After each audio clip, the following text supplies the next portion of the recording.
certainly was feeling like fall today. Temperatures trending much closer to normal, actually a few degrees cooler than normal for this time of the year. Beautiful sunset as we look towards Mission Bay. You could see SeaWorld, the rides off in the distance, and a runner going by on a pretty perfect evening. Temperatures are cooling off. We're in the 60s right now, pretty much everywhere. 65 in Escondido, also in Fallbrook, 60s in the South Bay, 65 also in Chula Vista, 57 in Warner Springs right now, and it's already cold in Mount Laguna, 44 degrees right now, expecting 30s there as we get into the overnight hours.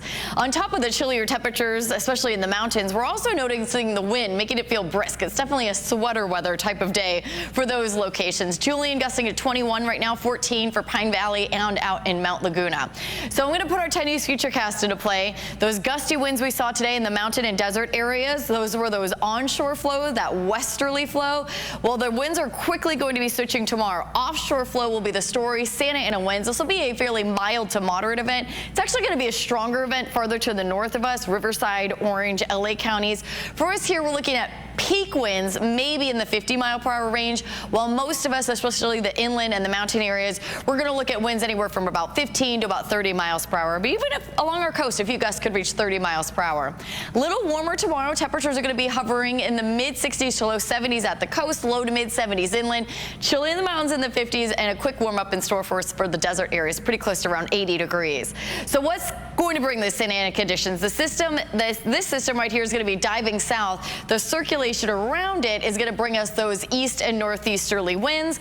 This next storm system also going to be bringing rain to the northwest.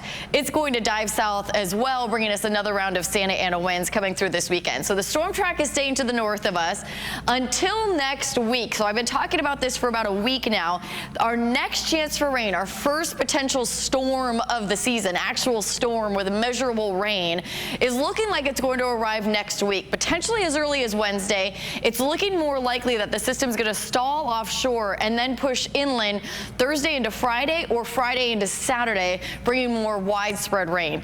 There's a lot that could change between now and then, so we're going to be watching this one closely, but late next week looking likely for our first storm of the season. So the days are going to be really nice straight through the weekend, even into early next week. We're looking mostly at 70s along our coastline. Thursday night and Friday night in particular are going to be quite a bit colder thanks to those clear skies. Expecting to see inland neighborhoods dipping down to the 40s with the coldest spots, Ramona, I'm talking to you, in the 30s. 80s briefly on Thursday for the inland neighborhoods, and then again over the weekend for the mountain areas. Chillier tomorrow in the 50s, 60s by Thursday, mid-60s Sunday, Monday, and Tuesday. And for the desert areas, we're pretty close to 80 the next couple of days, mid-80s briefly Sunday, Monday.